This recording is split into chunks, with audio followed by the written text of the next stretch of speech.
Hello students, आज हम लोग इस वीडियो में गॉस का नियम देखेंगे कि गॉस का नियम क्या कहता है। बहुत आसान नियम है, लेकिन कई सारे कठिन क्वेश्चन जो होते हैं, हार्ड क्वेश्चन, उनको ये बड़ी आसानी से सॉल्व कर सकता है। तो चलिए पढ़ते हैं कि गॉस रूल क्या कहता है हमारा। Flux linkage with any surface directly proportional to enclosed charge by that surface.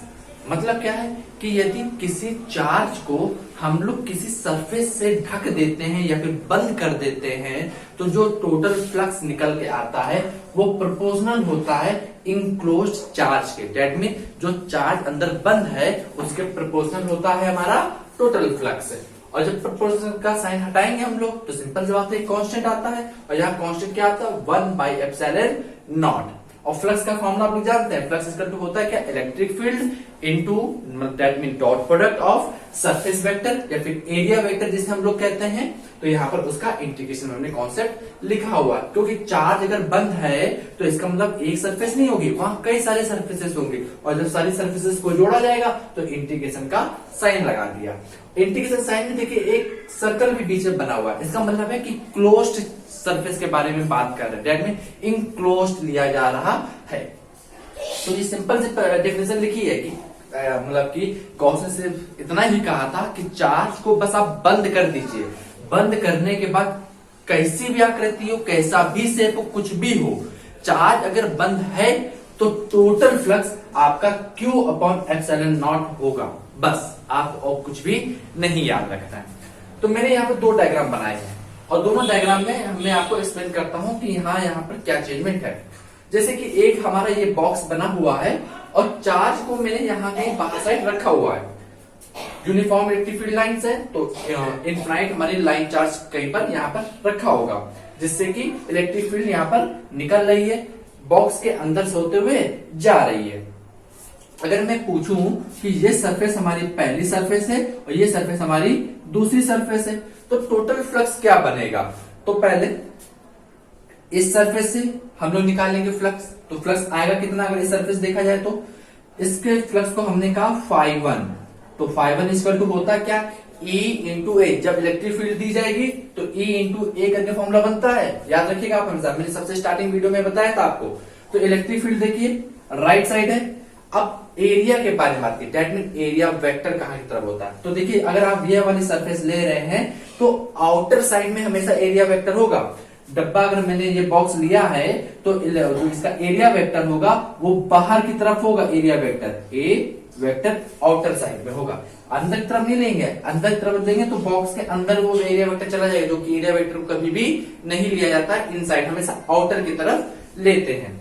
तो अगर इसमें लिखा जाए तो ई ए कॉस थीटा लगाते हैं फॉर्मूला, तो हम लोग डायरेक्ट वेक्टर फॉर्म लिख रहे हैं, और दोनों वेक्टर एक दूसरे के अपोजिट है, तो हमने साइन आगे माइनस का यूज कर लिया।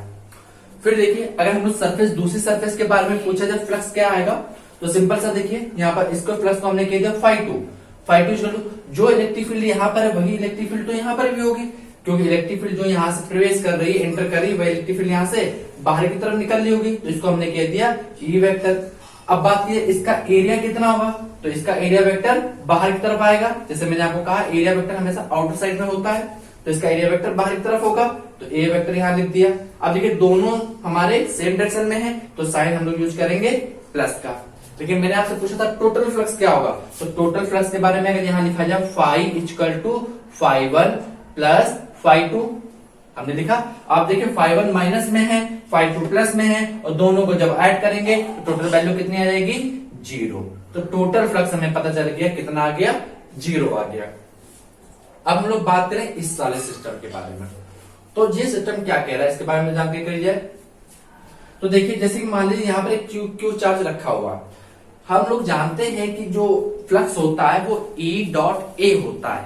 E.A मतलब कि स्केलर प्रोडक्ट होता है इलेक्ट्रिक फील्ड और एरिया वेक्टर का। तो अगर ये चार्ज है तो ये चार्ज क्या करेगा, इलेक्ट्रिक फील्ड लाइन को बाहर की तरफ निकालेगा, पॉजिटिव चार्ज है तो ऐसे इलेक्ट्रिक फील्ड लाइन ऐसे बाहर की तरफ निकल रही होगी। एवरी सरफेस, सभी सरफेस से बाहर की तरफ आएगी, ऐसे बगल वाली ऊपर नीचे सभी सरफेस से बाहर निकल रही होगी।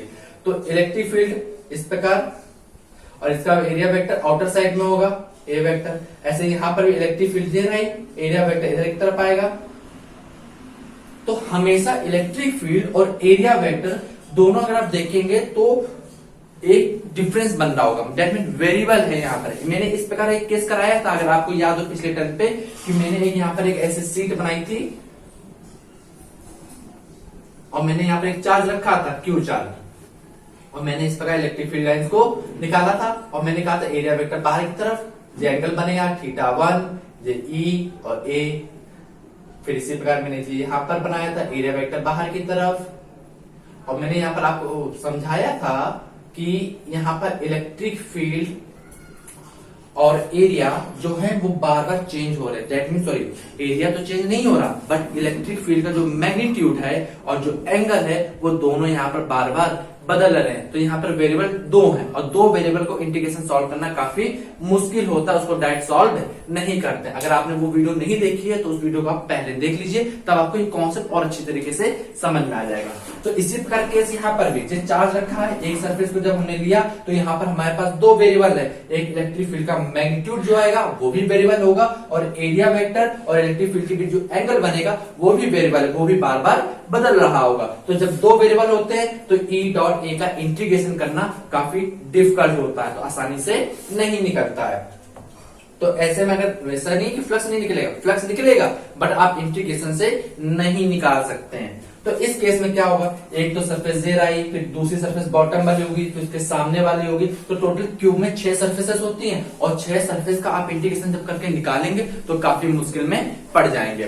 तो ऐसे में फिर आया था रूल हमारा गॉस का रूल, गॉस लॉ आया था। उन्होंने सिर्फ इतना कह दिया था कि बस आप कोई चार्ज लीजिए और चार्ज बस बंद होना चाहिए। चार्ज अगर बंद है तो टोटल फ्लक्स आपको बस आंख बंद करके लिख देना है। क्या लिख देना है, टोटल फ्लक्स जो बनेगा, टोटल फ्लक्स इक्वल टू बंद चार्ज अपॉन एप्सिलॉन नॉट, ये टोटल फ्लक्स हमारा लिख देना है आपको आंख बंद करके। और जो फ्लक्स आएगा वो होगा क्या, enclose of area vector, sorry electric field and area vector.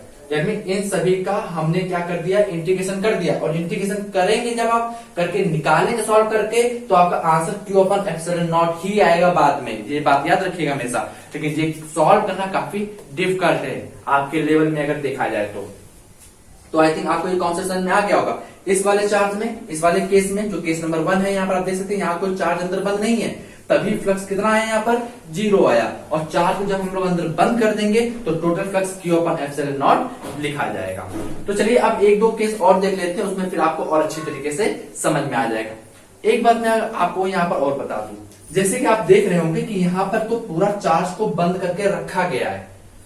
कुछ डायग्राम ऐसे होंगे वहां चार्ज को बंद नहीं किया गया होगा, वहां कोई ना कोई सरफेस हो सकता है खुली हुई हो। तो गॉस रूल हमें एक चीज और डिस्क्राइब करता है, एक चीज और बताता है कि यदि अगर कोई चार्ज बंद नहीं है तो आपके पास पूरी तरह से छूट है, आप उस चार्ज को बंद कर सकते हैं। आप इमेजिन सरफेस बनाइए, मतलब काल्पनिक सरफेसेस बनाइए और उस चार्ज को बंद कर दिए, जैसे भी बन सकती है आप उसको बना सकते हैं, पर लेकिन चार्ज क्या होना चाहिए, बंद होना चाहिए। तो चलिए कुछ डायग्राम्स और देखते हैं और उसमें हम लोग आगे करते हैं। चलिए अब एक दो क्वेश्चन और देख लेते हैं, जिससे आपको गॉस रूल जो है वो आपको काफी अच्छी तरीके से समझ में आ जाए। इसके आगे थोड़े और क्वेश्चन भी ले लेंगे जिससे आपको और अच्छी तरह से उसको समझ जाएंगे आप। जैसे कि मैंने यहाँ पर क्वेश्चन लिया हुआ है, एक स्फीयर बना हुआ है और इस स्फीयर के सेंटर पर मैंने एक चार्ज को पुट कर दिया। और अगर आपको याद हो तो पिछली वीडियो में इसके ऊपर मैंने क्वेश्चन लिया था, उसको सॉल्व भी किया था, बिल्कुल सेम टू सेम यही क्वेश्चन था, और उसमें हम लोगों ने टोटल फ्लक्स को फाइंड किया था। और टोटल फ्लक्स फाइंड करने के बाद हमारा आया था phi total equal to Q upon epsilon naught, ये हमारा आंसर निकल के आया था। और मैंने वहां पर आपसे कहा था कि क्यू अपॉन एप्सिलॉन नॉट यही हमारा गॉस रूल कहता है, और वही हमने यहाँ पर निकाल के रखा था। वो था हमारा सेंटर वाला केस। बट यहाँ वाला जो दूसरा केस जो है उसको देखिए, यहाँ पर चार्ज को क्या मैंने सेंटर पे नहीं रखा, इसको कहीं अलग जगह पुट कर दिया। और फिर मैंने इसके ऊपर भी आपको डिस्क्राइब किया था कि यहाँ पर जिस सरफेस है इसकी पॉजिटिव चार्ज है, इलेक्ट्रिक फील्ड इस प्रकार चारों तरफ से निकल रही होगी, चारों तरफ आएगी इस प्रकार, और इलेक्ट्रिक फील्ड का जो मैग्नीट्यूड बनेगा वो हमेशा हर पॉइंट पर क्या होगा, अलग होगा। दैट मीन इलेक्ट्रिक फील्ड अलग है। और फिर एरिया वेक्टर देखा जाए तो यहाँ पे एरिया वेक्टर स्फीयर में सेंटर से होकर जाता है, तो सेंटर से होकर यहाँ से एरिया वेक्टर जाएगा, ये एरिया वेक्टर आएगा, ये रहा, ए रहा। फिर इसका अगर एरिया वेक्टर देखेंगे तो यहाँ पर भी ऐसे एरिया वेक्टर आएगा इलेक्ट्रिक फील्ड। तो यहाँ पर हमने दो चीजें पाई थी, जो डिफरेंसेस जो आया था हमारा वो था इलेक्ट्रिक फील्ड के मैग्नीट्यूड में और एरिया और एंगल में। मतलब दो वेरिएबल हम लोग को यहाँ पर मिले थे। अगर हम लोग E डॉट ए करके इंटीग्रेशन करके कॉन्सेप्ट लिखते हैं, दैट मीन फ्लक्स टोटल अगर हम लोग लिखा जाए integration E vector dot A vector, या फिर वेक्टर को हटा के कॉस के फॉर्म में लिखते हैं, मान लीजिए इंटीग्रेशन लगा दिया तो phi total equal to integration of E a cos theta. हम लोग इस प्रकार इसको लिख सकते हैं, बट ए की जगह डीए लिखेंगे क्योंकि छोटा सा एरिया केवल हम लोग पार्टिसिपेट कर रहे हैं, क्योंकि यहाँ पर ये छोटा सा पार्ट हम लोग ने एरिया का लिया हुआ है। तो देखिए इलेक्ट्रिक फील्ड का मैग्नीट्यूड क्यों, क्योंकि इस चार्ज से अगर इतनी डिस्टेंस बात नहीं, ये अलग होगी डिस्टेंस, ये डिस्टेंस अलग होगी, ये डिस्टेंस अलग है, तो इलेक्ट्रिक फील्ड जो है वो उसकी वैल्यू भी अलग अलग मिलेगी। तो जो ई है वो हमारा बार बार बदल रहा होगा। थीटा एंगल क्या होता है, ई और ए के बीच बना हुआ एंगल, तो जो भी बार बार क्या हो रहा होगा तो वो भी बदल रहा होगा। तो थीटा भी हमारा वेरिएबल है, इलेक्ट्रिक फील्ड भी वेरिएबल है, और एक इंटीग्रेशन में अगर दो वेरिएबल अगर आ जाते हैं तो उसको सॉल्व करना काफी मुश्किल होता है। तो ऐसे हम लोग इंटीग्रेशन सॉल्व करके फ्लक्स को नहीं फाइंड कर सकते हैं बड़ी आसानी से, मतलब कि हम लोग को काफी मेहनत करनी पड़ेगी। तो ऐसे केस में हम लोग ढूंढते हैं कि गॉस का नियम क्या लग सकता है। तो गॉस ने केवल एक चीज कहा था कि चार्ज को बंद कर दो, चार्ज अगर बंद है तो टोटल फ्लक्स आंख बंद करके आपको लिख देना है Q अपॉन एप्सिलॉन नॉट। तो हमने इस चार्ज को देखा, हमने क्या किया, ये चार्ज बंद है तो ऑफकोर्स ये चार्ज बंद है, स्पेयर बना है और स्पेयर के अंदर मैंने चार्ज को रखा है, तो अपने आप आंख बंद करके लिख दीजिए phi total equal to Q upon epsilon naught. ये हमारा टोटल फ्लक्स निकल के आ गया। अब देखिए तीसरा केस हम लोग लेते हैं। इस तीसरे केस में दो सरफेसेस हैं जो एक दूसरे को काट रही हैं, या फिर आपने दो स्पेयर है, दो स्पेयर को ऐसे बांध के हमने यहाँ पर रख दिया, एक स्पेयर दूसरे स्पेयर के अंदर साइड है। अगर मैं पूछूं कि पहले स्पेयर से टोटल फ्लक्स कितना है, तो पहले स्पेयर में देखिए टोटल चार्ज कितना है, क्योंकि चार्ज बंद होना चाहिए अगर गॉस का रूल लगा रहे हैं। तो पहला स्पेयर ये रहा और इसके अंदर चार्ज, टोटल चार्ज कितना है, देखिए 5 प्लस का 2 है और माइनस का 3 है, तो 5 2 7 और 7 में 3 जाएगा, कितना बचेगा प्लस का 4Q। तो अगर हम लोग पहले सरफेस से बात करें कि फर्स्ट वाली जो सरफेस है या फिर फर्स्ट वाला जो स्पेयर है उसके कारण जो फ्लक्स आएगा 5 इक्वल टू टोटल चार्ज तो हमारा बंद है, और बंद है तो चार्ज कितना बंद है 5 2 7 7 में 3 गया 4, तो प्लस का 4Q चार्ज हमारा बंद है। और बंद चार्ज अगर होता है तो गॉस के नियम से Q अपॉन एप्सिलॉन नॉट चलता है, तो total charge upon epsilon not हमने लगा दिया। दैट गॉस का जो रूल होता है उसको हमने पुट कर दिया। सेकंड वाली सरफेस पूछी है या सेकंड वाला स्पेयर पूछा है, तो उसके कारण फ्लक्स कितना आएगा, देखिए तो हमने कहा फ्लक्स 5 2 होगा, 5 2 इक्वल टू, अब सेकंड वाला जो स्पेयर है उसके अंदर टोटल चार्ज कितना है, देखिए अब सेकंड वाले स्पेयर के अंदर केवल दो ही चार्ज पुट कर रहे हैं, देखिए एक -3Q है और एक प्लस का 2Q है। जो तीसरा चार्ज है वो बाहर की तरफ है, इस स्पेयर के अंदर नहीं है, S2 के अंदर नहीं है, ठीक है। इस बात को ध्यान से देखिएगा डायग्राम में कि S2 के अंदर जी प्लस 5Q वाला चार्ज नहीं है, 5Q वाला चार्ज जो है वो S1 के अंदर है। तो S2 के अंदर टोटल दो चार्ज है, प्लस का 2Q एंड माइनस का 3Q, तो टोटल चार्ज कितना बचेगा हमारे पास, तो इन दोनों को जोड़िए तो -3 में से 2 जाएगा तो बचेगा माइनस का 1Q। तो यहाँ पर हम लोग लिख सकते हैं जो टोटल जो दूसरा सरफेस है जो या दूसरा स्पेयर है उसके अंदर केवल एक ही चार्ज आ रहा है माइनस का Q, तो -Q चार्ज स्पेयर के अंदर बंद है, दूसरे वाले बंद चार्ज अपॉन क्या लगाते हैं एप्सिलॉन नॉट, तो फ्लक्स दूसरा भी हम लोग को मिल गया।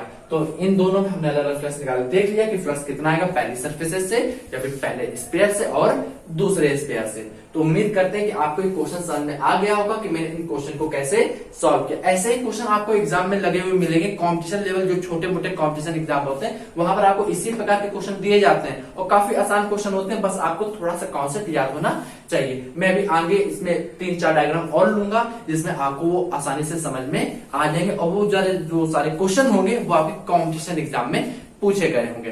तो चलिए अब मिलते हैं नेक्स्ट वीडियो में और कुछ नए एग्जाम्पल लेंगे और उसको हम लोग वहां पर लगा के देखेंगे।